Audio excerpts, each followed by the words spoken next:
दोस्तों, एक बार आपका दोबारा स्वागत है मेरे YouTube channel maths tricks Sushma Ojha. सबसे पहले तो आप मेरे चैनल को सब्सक्राइब कर लें और बेल आइकन दबाना ना भूलें, जिससे कि लेटेस्ट वीडियोस आपको मिलती रहें। तो प्यारे बच्चों, आज नया क्वेश्चन आपके सामने लेकर के आए हैं। क्लास 11th है, physics, chapter number 4, motion in a plane, NCERT। सबसे पहले तो क्वेश्चन मैं आपको रीड कर देता हूँ। क्वेश्चन थोड़ा लेंथी है, लेकिन बहुत इजी क्वेश्चन है और बहुत IMP क्वेश्चन है, बहुत बार एग्जाम में पूछा जाता है। तो आज हम लोग मिलकर के कोशिश करेंगे कि ये क्वेश्चन सबको अच्छी तरह समझ में आ जाए। क्वेश्चन मैं आपके लिए रीड कर देता हूँ। 3 girls skating on a circular ice ground. कोई सर्कुलर आइस ग्राउंड है, जो कि फिगर भी आपको गिवन है। फिगर से मैं आपको समझाने की कोशिश करता हूँ। ये फिगर आपके पास है जो कि सर्कुलर ग्राउंड है। अगर आप ध्यान से देखेंगे, इसमें 3 गर्ल्स जो हैं, जो कि यहाँ पर दिखाई गई हैं A, B और C से। 3 गर्ल्स आपके पास हैं, 3 गर्ल्स जो स्केट कर रही हैं सर्कुलर ग्राउंड पर, जिस ग्राउंड का रेडियस आपके पास है 200 मीटर। आप समझ रहे हैं? Start from A point P से स्टार्ट किया तीनों गर्ल्स ने।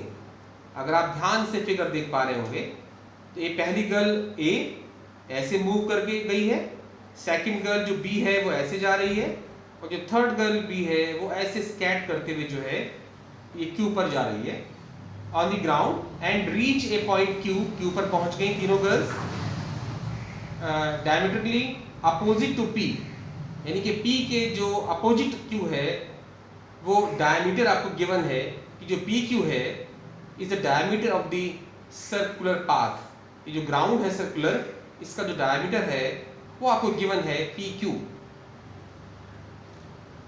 Following different paths as shown in figure. मैंने आपको ऑलरेडी बता दिया है। पहला तो पाथ आपका होता है PAQ, अगर मैं कहूँ इसको।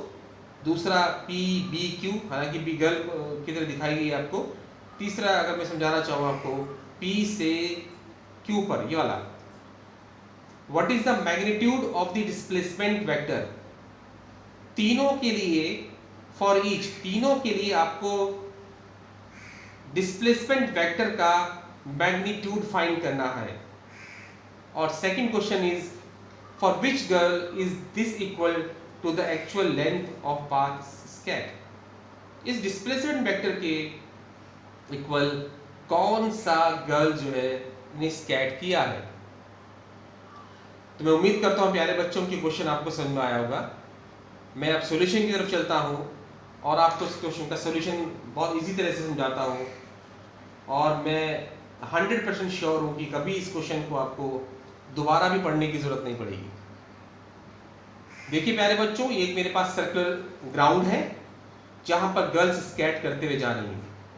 पहली गर्ल A, दूसरी वाली B और तीसरी वाली C। पहली गर्ल P से तीनों ने स्टार्ट किया है। पहली गर्ल P ऐसे इस डायरेक्शन में होते हुए Q पर जाती है। सेकंड वाली सीधा P से Q पर जा रही है। PQ आपको इस पाथ का डायमीटर दे रखा है, गिवन है। तीसरी गर्ल है जिसको C से इन्होंने दिखाया है, वो इस तरह डायरेक्शन में होते हुए Q तक जा रही है। आपको डिस्प्लेसमेंट वेक्टर का मैग्नीट्यूड फाइंड करना है। तो सबसे पहले तो आपको ये पता होना चाहिए कि डिस्प्लेसमेंट होता क्या है। तो डिस्प्लेसमेंट, मैं अपनी क्लासेस में बच्चों को बोलता रहता हूं कि डिस्प्लेसमेंट जो होता है वो शॉर्टेस्ट डिस्टेंस होता है between initial and final position of the moving object. यानी कि इसका डेफिनेशन क्या है? Displacement is the shortest distance between initial and final position of the moving particle या मूविंग ऑब्जेक्ट। यानी छोटी से छोटी जो डिस्टेंस होगी किसी मूविंग पार्टिकल की, पहली पोजीशन क्या थी और लास्ट पोजीशन क्या थी, फाइनल पोजीशन क्या थी, उन दोनों के बीच का अगर शॉर्टेस्ट डिस्टेंस आप फाइंड कर लेंगे तो that one is called displacement. Clear? इस फिगर में आपको शो हो रहा है कि P से चलना शुरू करते हैं और तीनों जो गर्ल्स हैं वो क्यू पर पहुंचती हैं और पी क्यू आपको डायमीटर दिया हुआ है। तो एक क्लियर है जो पी क्यू है वो शॉर्टेस्ट डिस्टेंस है बाकी पाथ से, क्योंकि सब देखिए आप घुमा करके जा रहे हैं, ऐसे घूम करके सीधा जा रहा है, पी क्यू सेंटर से होते जा रहा है। तो जो सेंटर से होकर के जा गया है, इसका मतलब जो पी क्यू है ये शॉर्टेस्ट डिस्टेंस है। तो इसका डिस्प्लेसमेंट कितना हो गया, पी क्यू हो जाता है। मैं लिखता हूं यहां पर डिस्प्लेसमेंट हो जाता है मेरे पास तीनों गर्ल्स का पी क्यू, कि आफ्टर ऑल पहुंचे तो वहां पर वो पी क्यू है। अगर आप वेक्टर से इसको दिखाना चाहते हैं तो इसको पी क्यू भी आप कर सकते हैं, ऊपर निशान लगा सकते हैं। मैं तो आपको डिस्टेंस की बात बता रहा हूं कि पी से क्यू पर पहुंच गया। अब आपको पी क्यू फाइंड करना है और ये नोन है कि पी क्यू क्या है, वो डायमीटर है। ये तो डायमीटर है किसका, सर्कल का या सर्कुलर पाथ का या सर्कुलर ग्राउंड का, diameter of the ground, circular ground. ये सर्कुलर ग्राउंड है, पाथ तो सर्कुलर नहीं है, तो डायमीटर किसका हुआ, सर्कुलर ग्राउंड का। तो प्यारे बच्चों डायमीटर आपको पता है किसके इक्वल होता है, ये होता है 2 इंटू रेडियस। 2 इंटू रेडियस होता ही नहीं होता है, बिल्कुल ठीक। रेडियस आपको दिया है, नोन है, देखिए ध्यान से आप, आइस ग्राउंड दिया हुआ है, पाथ में दिया हुआ है, इसलिए कन्फ्यूजन दूर कर लेंगे। ये 200 मीटर, आपके पास जो पाथ है वो सर्कुलर नहीं है, ग्राउंड सर्कुलर है, और उसका रेडियस आपके पास है 200 मीटर। तो 2 इंटू 200 कर लीजिएगा। जब आप इसको मल्टीप्लाई कर देंगे तो ये आएगा 400 मीटर। मैं उम्मीद करता हूं कि आपको समझ में आया होगा।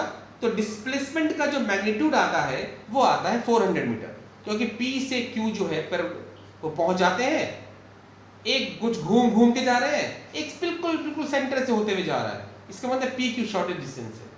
तो पहला आंसर आपका आ जाता है कि उसका जो मैग्नीट्यूड है डिस्प्लेसमेंट का वो है 400 metre. Second question, for which girl is this equal to the actual length. कौन सी गर्ल है जो इस एक्चुअल लेंथ को स्केट करती है। तो तीनों को आप ध्यान से देख लीजिए। अरे ए तो डायमीटर पर चल नहीं रही है, सी तो डायमीटर से बाहर है, जो लड़की बी है, जो गर्ल बी है, ये डायमीटर पर मूव कर रही है, और डायमीटर ये तो डिस्प्लेसमेंट था 400 मीटर। इसका मतलब जो सेकंड क्वेश्चन है इसका आंसर ये हो जाता है कि girl B is this equal to the actual length of path skate. दोनों के दोनों क्वेश्चन आपके सॉल्व हो जाते हैं। प्यारे बच्चों बहुत इंपॉर्टेंट क्वेश्चन है, बहुत बार एग्जाम में पूछा गया है। मैं उम्मीद करता हूं कि ये क्वेश्चन आपको समझ में आया होगा। अगर ये आपको क्वेश्चन समझ में आया है प्यारे बच्चों, तो कृपया कमेंट करके जरूर मुझे बताएं कि ये वीडियो आपको कैसा लगा, जिससे मैं मोटिवेट होकर के और अच्छे वीडियोस आपके सामने लेकर के आऊँ और आपकी मैं लर्निंग में आपकी हेल्प कर सकूँ। और मेरे चैनल को सब्सक्राइब करना मत भूलिएगा। बहुत बहुत धन्यवाद।